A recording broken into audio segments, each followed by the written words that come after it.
আমি বলতে চাই, আমি এই ব্যবসার সাথে আর থাকতে চাচ্ছি না। আমার টাকাটা লাগবে। ভালো কথা বলছেন, যান আপনি চলে যান, আপনি টি আনলে পাই যাবেন।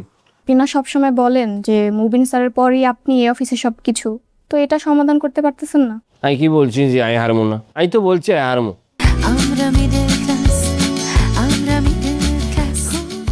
কি ব্যাপার? আমি আপনাকে একটা কথা জিজ্ঞেস করলাম। আই আপনার একটা কথা বলি, আপনি দুলাবাড়ি পার্টনারে কি নাই জানি, আপনি অফিসে আসিয়েন না, দুলাভাই আসলে পরে আপনি অফিসে আসিয়েন। শোনেন, এই যে অফিস, রাতে যে চেয়ারে বসে আছেন, মুবিনের থেকে আমার অধিকার বেশি। আপনি তো ভালো রসিকতা জানেন, আর সাথে রসিকতা করেন কেন? শোনেন, আপনি দুলাবাড়ি পার্টনার, কিন্তু অন্য ব্যবসার পার্টনার, এই ব্যবসার পার্টনার না। এই ব্যবসায় দুলাবাড়ির সাথে 8 টিয়া বেশি দেয়া, জানেন নিয়ে গেন। ভুল। আপনার দুলাভাইয়ের আর কোনো ব্যবসা নাই যে আমি অন্য ব্যবসায় পার্টনার হতে যাব। আর আপনি কত টাকা দিয়েছেন সেটা কাগজে কথা বলবে। আচ্ছা, আপনি কি বলতে চান আমি কোনো টিয়া পয়সা দিইনি? আমি বলতে চাই, আমি এই ব্যবসার সাথে আর থাকতে চাচ্ছি না। আমার টাকাটা লাগবে। ভালো কথা বলছেন, যান আপনি চলে যান, আপনি টি আনলে পাই যাবেন। কিন্তু সেটা কবে? আপনার মুবিনের তো কোনো খবর পাচ্ছি না। আমি আর অপেক্ষা করতে পারবো না, আমার টাকাটা লাগবে। আপনি কি আরে হাগল মনে করছেন? আরে চাবি দিয়ে আপনি টিয়া লই যাইবেন, পরে আবার কাগজপত্র লই আই, আবার আপনি ডাবল করে টিয়া লই যাবেন কেন? দুলাভাই আসুক, দুলাভাই আসলে পরে আপনি টিয়া আপনি হিসেব করে লই যাবেন। আরে আপনি দুলাভাই কবে আসবে? আপনি দুলাভাই তো কোনো খোঁজ খবরও নাই। আমি কোন আশায় বসে থাকবো? কোন সিউরিটিতে আমি অপেক্ষা করব? দুলাভাইয়ের লাগে আমি কথা বলছি, হাতে শীঘ্রই চলে আসবে। তাহলে নাম্বার দেন, আমি কথা বলবো।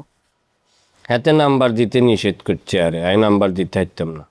আরে আপনি তো ফাইজলামি শুরু করছেন। নাম্বার দিবেন না, টাকা দিবেন না। সেদিন তো আপনার বড় বোন অনেক বড় বড় করে কথা বলছে যে আমার টাকা দিয়ে দিবে। এখন কোথায়? এখন কেন দিচ্ছে না কেন? হেতি বড় বড় করে কথা বলছে, তির সংসার বাঁচানোর লাই। পরে সেটি ব্যবসা বাণিজ্যের কথা শুনি, পেপারসের কথা শুনি, হাতে শিওর হয়েছে এটা দুলাভাই না আসলে এটার সমাধান হইতো না। আর না এখন চলে যান, পরে আইয়েন, দুলাভাই আসুক। কে কবে আসবে না আসবে সেটা আমার দেখার বিষয় না। আপনার দুলাভাই আর আপনার বোনের জন্য আমার সংসারে ঝামেলা হতে যাচ্ছে। আর আমি আমার সংসারে কোনো ঝামেলা চাচ্ছি না। যত তাড়াতাড়ি আমার টাকাটা দিয়ে দিবেন আপনাদের জন্য তত তাড়াতাড়ি ভালো। না হলে কিন্তু আমি অন্য পথ দেখব। আর নাকি আরে থ্রেট করতেছেন? আপনার মাধ্যমে অন্য কাউকে করছি। এতে সমাধান আসলে ভালো, না হলে আমি আমার অন্য পথ দেখে নেব। আন্নের কথায় গুরুত্ব সহকারে আর ভিতরে নিলাম। আন্নের কথা লই আই দুলাভাইয়ের সাথে কথা বলবো। দুলাভাই আসলে পরে আন্নের সমাধান দেওয়া হইব, আন্না চলে যান।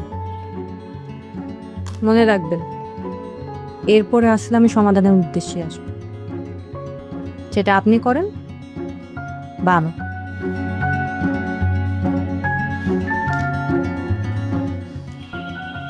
আপনার সাথে কিছু কথা ছিল, আপনার কি সময় আছে? বসি বলো, বসি কথা বলো। তুমি আর সাথে কথা বলবা, তুমি আর সাথে কথা বলবা, সময়ের আছে কি বলি ফেলাও। আসলে এই কথাগুলো আমি সবসময় মুবিন স্যারকে বলি, কিন্তু স্যার তো নাই, তাই আমার মনে হলো যে আপনাকে আমি সব কিছু বলি। স্যার চলি গেছে, আমি কি মরি গেছি নাকি? স্যারের জায়গায় আমি আছি, তুই আরে বলো, আমি সমাধান করি দেই। আসলে মাসের শেষ তো, অফিস ভাড়ার জন্য নোটিশ আসছে, আর স্টাফদেরও স্যালারি দেওয়া হয়নি।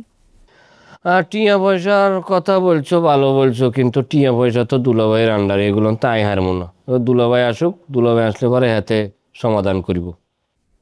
কেন? আপনি না সবসময় বলেন যে মুবিন স্যারের পরই আপনি এই অফিসে সব কিছু, তো এটা সমাধান করতে পারতেছেন না? আমি কি বলছি যে আই হারমো না? আমি তো বলছি আই হারমো। তো সমাধান করে দেন। শোনো শেফালি, কিছু কিছু ঝামেলা সমাধান করতে হয় না, এতে করি অফিসের ভিতরে ঝামেলা তৈরি হয়। তুই টিয়া পয়সা ছাড়া অন্য কোনো ঝামেলার সামনে প্রেজেন্ট করো, আই তাৎক্ষণিক তার সমাধান করে দিও।